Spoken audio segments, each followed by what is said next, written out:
I had $31.40 in my wallet the morning my daughter changed the locks.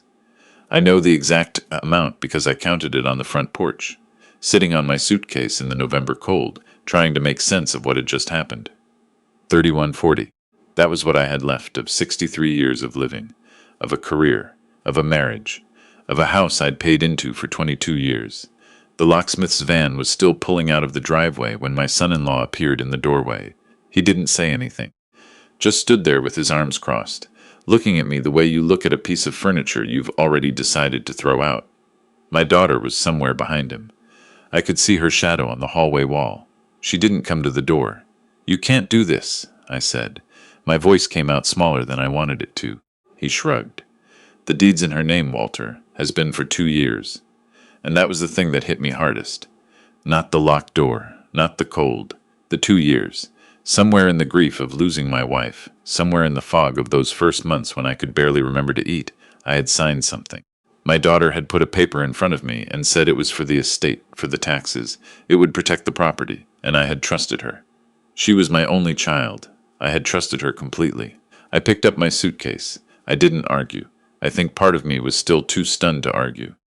I walked to the end of the driveway, turned left because I didn't know where else to go, and kept walking.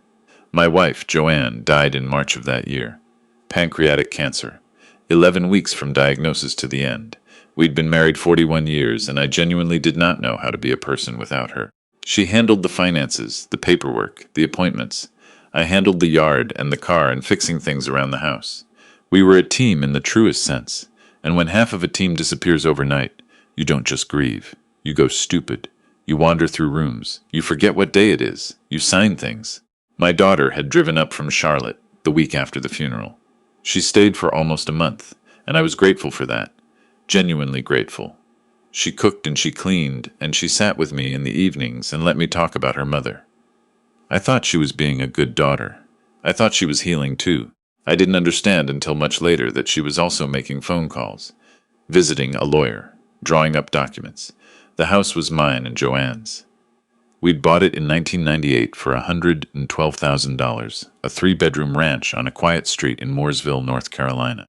We'd put a deck on the back and a garden along the fence, and we'd raised our daughter in that house, and buried 2 dogs in the backyard, and I loved it the way you love something that has absorbed your whole life into its walls. When my daughter told me she needed my signature to protect the property from estate complications, I believed her. I was 63 years old, and I was grieving, and I trusted my child.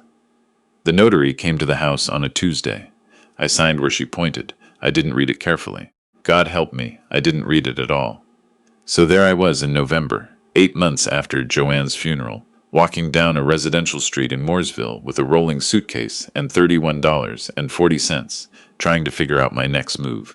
My first thought was a motel, but the cheapest place I knew of was $48 a night, and I had 31.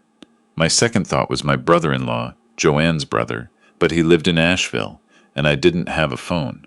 My daughter had been paying that bill, and she'd canceled the plan 2 days earlier. I'd thought it was an accident. I hadn't thought it was the beginning. I walked to a gas station about a mile from the house and asked to use their phone. I called Joanne's brother collect, and he accepted the charges, and I told him what had happened. There was a long silence on his end. Then he said, "Stay put. I'm coming." He drove the 2 hours that afternoon and found me in the parking lot of that gas station, sitting on my suitcase eating a bag of peanuts I'd bought with the last of my coins. He took me back to his place in Asheville and gave me his spare room, and for about 2 weeks I thought maybe it would be okay. It wasn't okay.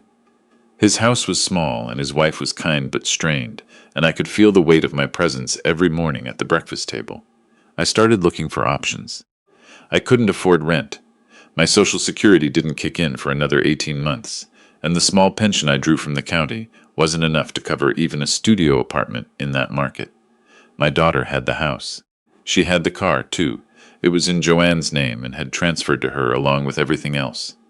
I had my pension, a duffel bag of clothes, and a suitcase. That's when I started going to the tax office. I don't know what made me think of it. Some half-remembered conversation, maybe, or something I'd read years ago. But I knew that counties auctioned off properties with delinquent taxes, and I knew those auctions sometimes produced prices that didn't make sense to anyone paying attention to the real estate market. I drove my brother-in-law's truck to the Buncombe County Tax Office on a Wednesday morning and asked the woman behind the counter if I could see the upcoming auction list. She printed it out for me. 12 pages. I sat in my truck in the parking lot and went through it line by line. Most of the properties were land. Raw acreage with back taxes owed, no structures. A few were mobile homes. And then, near the bottom of page 9, there was a listing for a single-family structure in a small town called Marshall, about 40 minutes northeast of Asheville. The minimum bid was listed at $220. The notes column said, "Structure present, condition unknown, water disconnected, no current occupant." I drove out to Marshall the next morning.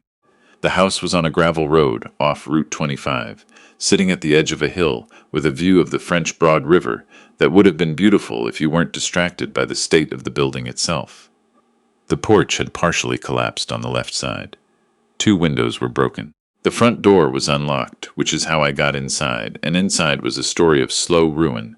Water stains across the ceilings, a kitchen stripped of its appliances, a back bedroom with a hole in the floor where something had rotted through, but the walls were solid. The roof looked newer than the rest of the building. Someone had replaced it at some point, and then abandoned the project. The bones were good. I'd spent enough years doing my own home repairs to know the difference between a building that was tired and a building that was dead, and this one was tired.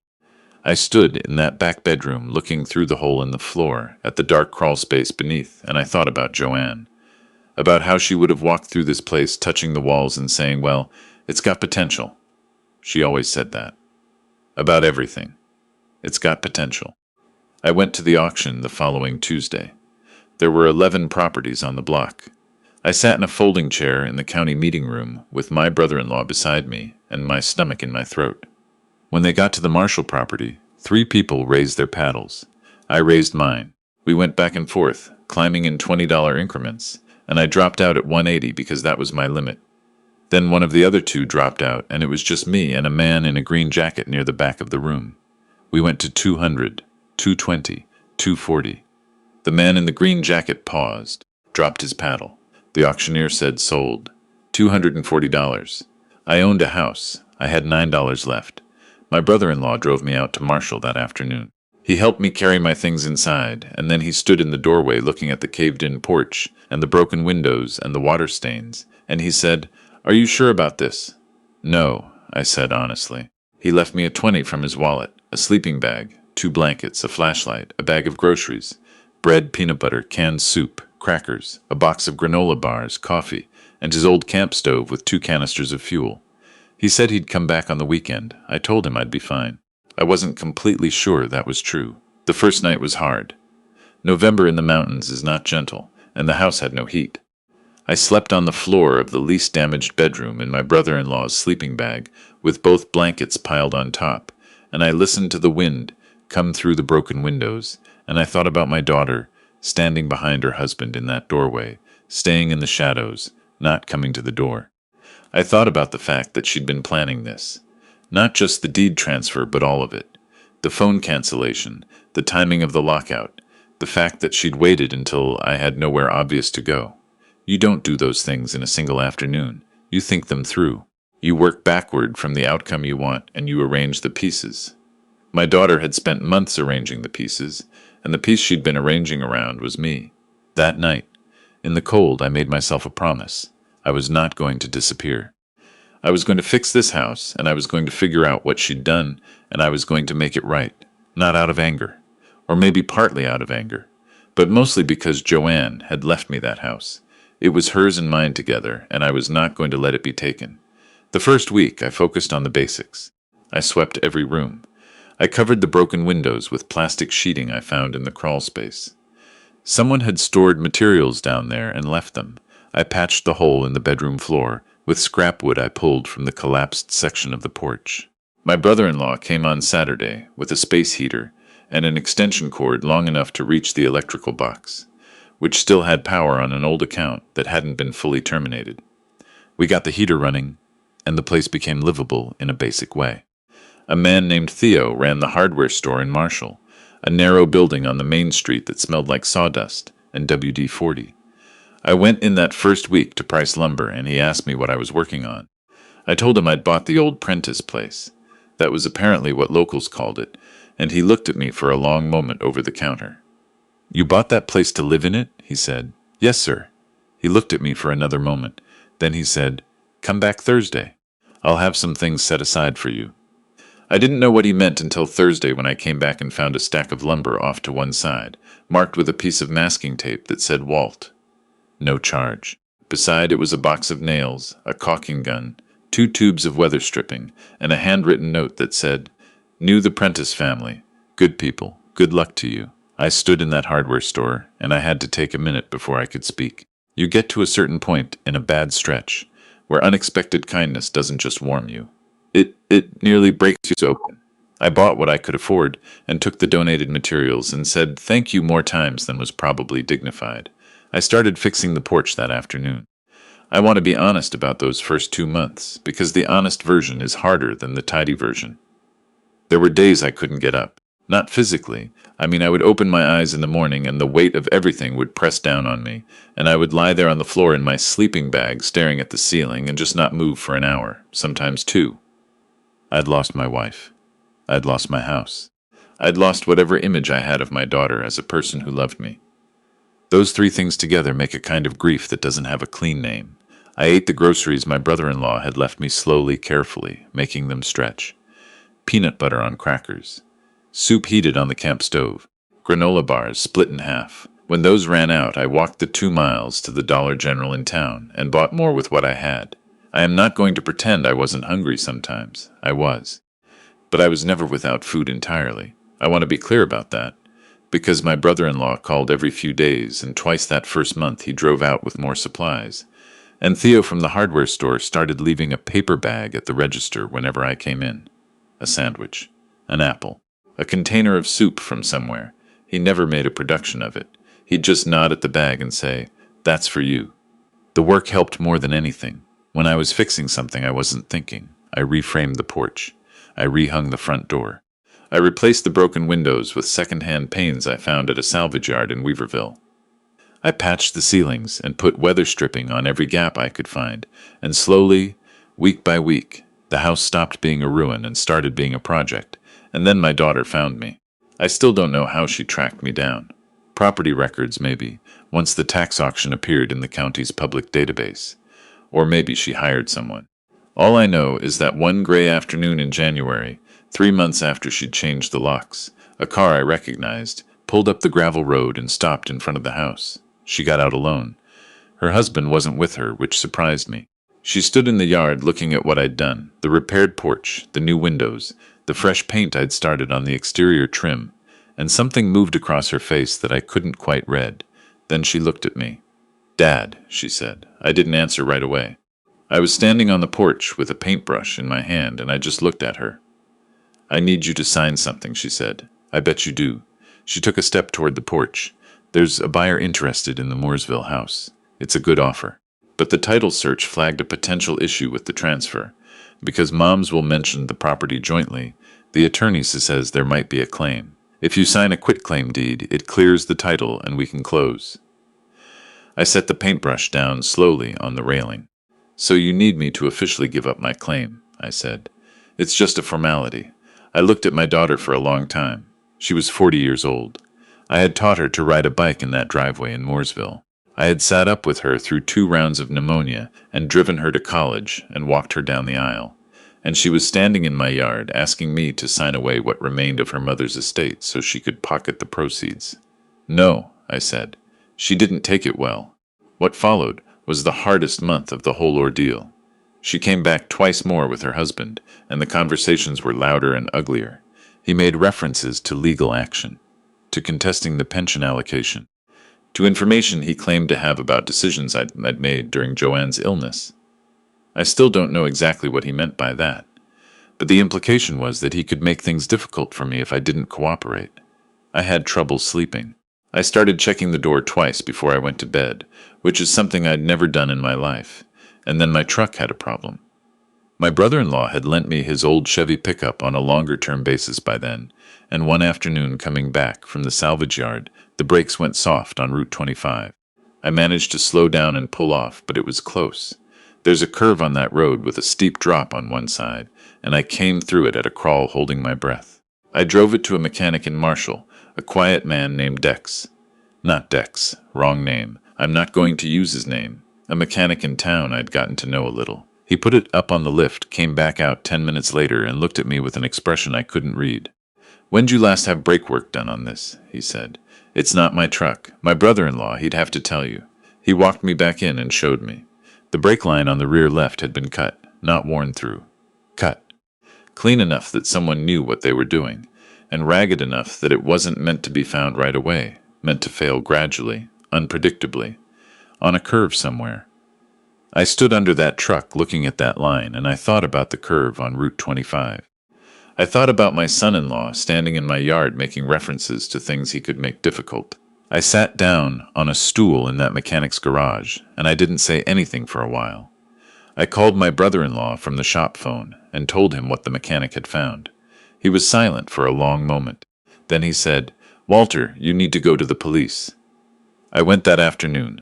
I sat across from a deputy at the Madison County Sheriff's Office, and I told her the whole story from the beginning.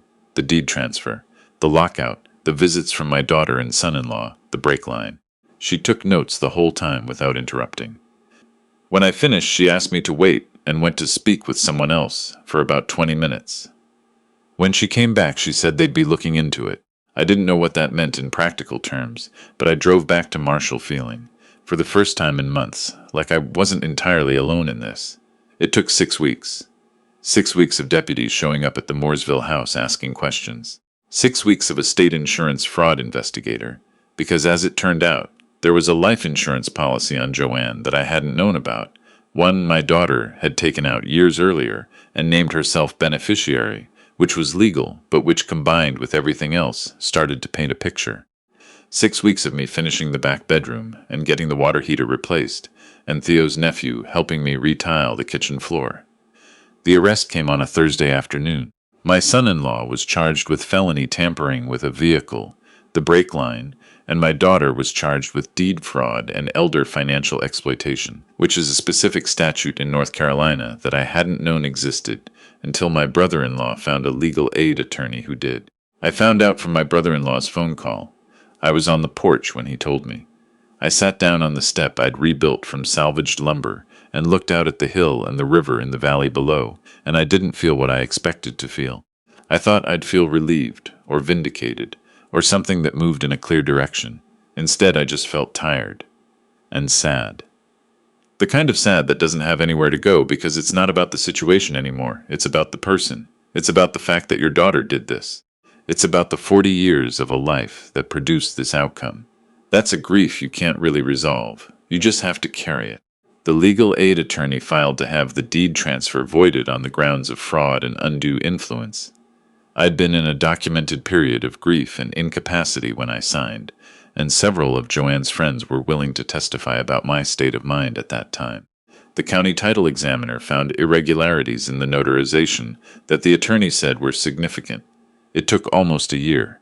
There were hearings and filings and periods where nothing seemed to be moving at all. But the Mooresville house came back to me. I didn't move back into it. I couldn't. That house was Joanne's and mine together, and going back there without her would have been a different kind of impossible. I put it on the market and sold it, legally, cleanly, with a real estate attorney I hired from the proceeds of a small loan from my brother-in-law, and I used the money to properly renovate the Marshall house. Not extravagantly. I'm not telling you a story where the ending is wealth or revenge or anything that's satisfying. I replaced the floors throughout. I rebuilt the porch completely, with a railing that ran all the way around. I put in new kitchen appliances and a water heater that actually had enough capacity. I insulated the crawl space and added a wood stove in the living room for the winters. And I put a garden in along the back fence. I did it because Joanne would have done it, because she would have looked at that hillside and that view of the river and said, well, it's got potential. Because in the middle of the worst year of my life, strangers had handed me lumber and sandwiches and their time. And the least I could do with the ground I'd been given was put something growing in it. My daughter's case is still moving through the courts. I don't track it closely anymore. My brother-in-law updates me occasionally, and I listen, and then I think about other things. What she did to me is a fact I've had to find a way to hold, without letting it become the whole story of who I am. I'm 64 now. I live in a house I bought for $240 and rebuilt with my own hands, and the generosity of people who didn't owe me anything. I have Social Security coming in 18 months, and a pension that covers the basics, and a view of the French Broad River that changes every hour depending on the light. Some mornings I sit on the porch with my coffee before the sun clears the ridge, and I watch the mist come off the water, and I think about what it means to lose everything and discover that everything wasn't what you thought it was. The house in Mooresville was a place. What I have now is something I built. And there's a difference between those two things that I didn't understand until I had to learn it the hard way, on a hill in November, with $9 in my pocket, and a sleeping bag, on a broken floor, and a view that was worth more than anything I'd left behind. I'm still here. That's the whole story, really. After everything, the locked door, the cut brake line, the daughter I raised and lost, and may never fully understand, I'm still here, and the garden came up green in the spring, and some mornings that is enough.